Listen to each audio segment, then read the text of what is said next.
بسم الله الرحمن الرحيم. الحمد لله رب العالمين، الصلاة والسلام على أشرف المرسلين محمد النبي الأمي وعلى آله وصحبه وسلم تسليما كثيرا، وبعد، فسلام الله عليكم ورحمته وبركاته. إلهي سبحانه وتعالى قرآنك wuxuu ku tilmaamayaa isagoo sifaadka dadka alle jecel yahay ee muuminiinta dhabtaa ka warramaya. وعباد الرحمن الذين يمشون على الأرض هونا وإذا خاطبهم الجاهلون قالوا سلاما والذين يبيتون لربهم سجدا وقياما. آيات كان إلهي سبحانه وتعالى waxa uu ku sifaynayaa addoomaha raxmaanka. waa nisbatu tashriif. ilaahay addoomuhu isu nisbeeyey. cibaad الraxmaan min alcabd inay ka timi aw min caabid inay ka timi, labada kii laga keenaba waa isku mid. addoomaha ilaahay subxaanaه wa tacaala ee rabbi caabuda ee raxmaanka loo sifeeyey, loo tiiriyey,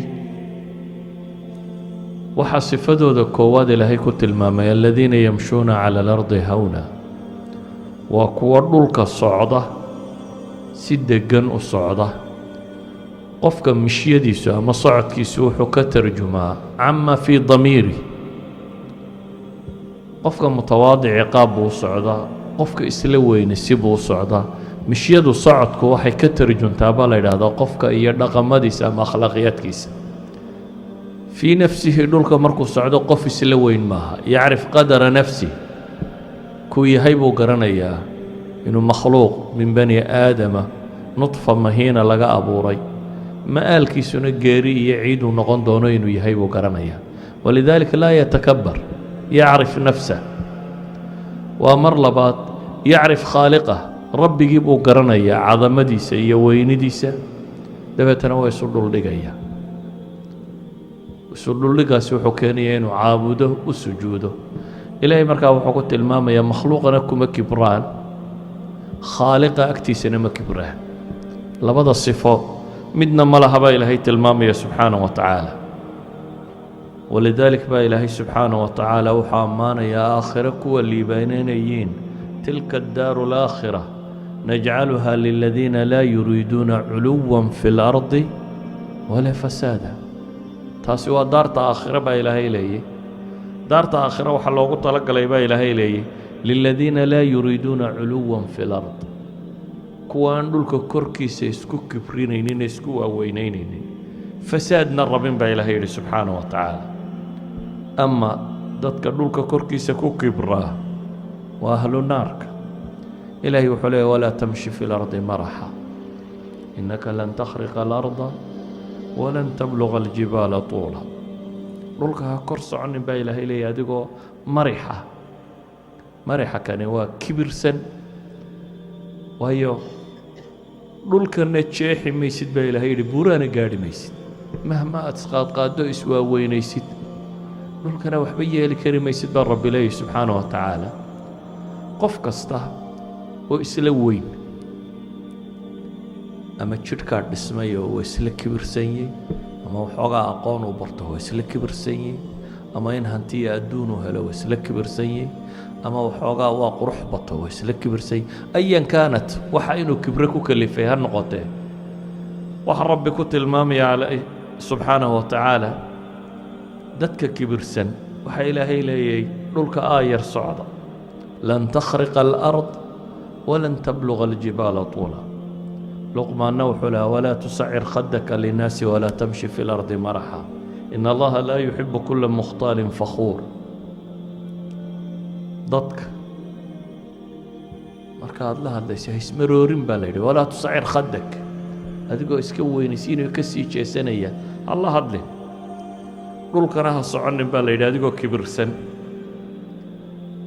in allaha laa yuxibu kula mukhtaalin fakhuur. wiilkiisa yaraa uu la telinayay wuxuu ku leeyahy sababtaan sidan kuu leeya waa maxay? ilaahay ma jecla mukhtaalka iyo fakhuurka.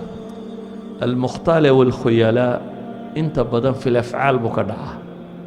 man jara thawbahu khuyalaa'an يعني iswaaweynida ficilka ku dhacda inta badan ayaa lagu tilmaamaa qofka sameeya mukhtaal ta aqwaasha ka dhacday faanka ku saabsana fakhri baa la yidhahaa fakhuur faan ilaahay ma jecla buu yidhi ka iswaaweyneeye faanka badan leh rabbi ma jecla subxaanahu wa tacaala waa sifadow nebi moxamed leeya calayhi salaatu wasalaam laa yadkhulu اljannata man kaana fii qalbihi mihqaalu daratin min kibar jannada ma galo qofka qalbigiisa in darro leeg dhuuri casa leeg waxa u yar leegoo kibiri uu ku jiro janno ma galo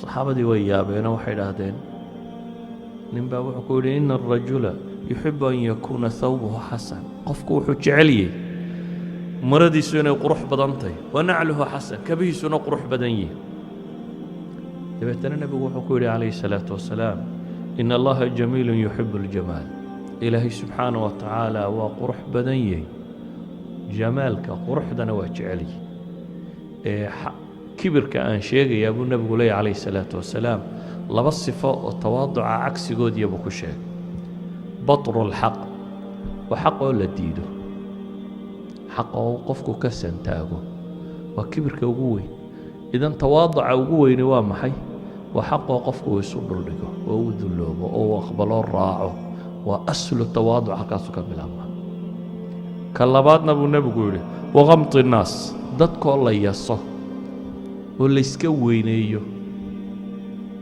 tawaaduca qaybtiisii kalena waxay ahayd markaa dadkoo aan layska weynayna laysu dhuldhigo tawaaducu sidiisuba waa qofka oo aan isla weyni muujinin walidaalika nebigu calayhi salaatu wasalaam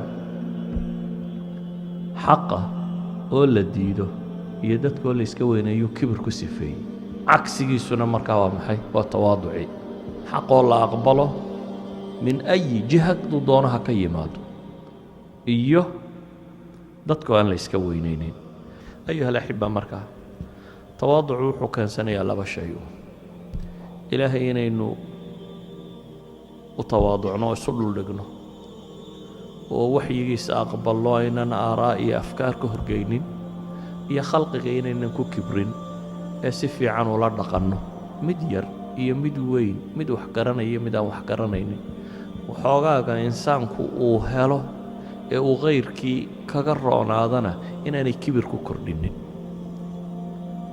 yacnii nicmada ilaahay shukuraa laga qaadaa dhaqanka muslimka waa kaa laakiin kibir lagama qaado ilaahay hadduu wax dheeraada adiga ku siiyey aqoon ha noqoto xoole ha noqoto masab ha noqoto waxay doonto ha noqoto waa inaad u fahamtaa inay tahay inaad shukriga badsato amase waa inaad u fahamtaa qadiyadda labaad oo ah in su-aashu adiga aakhire kugu badatay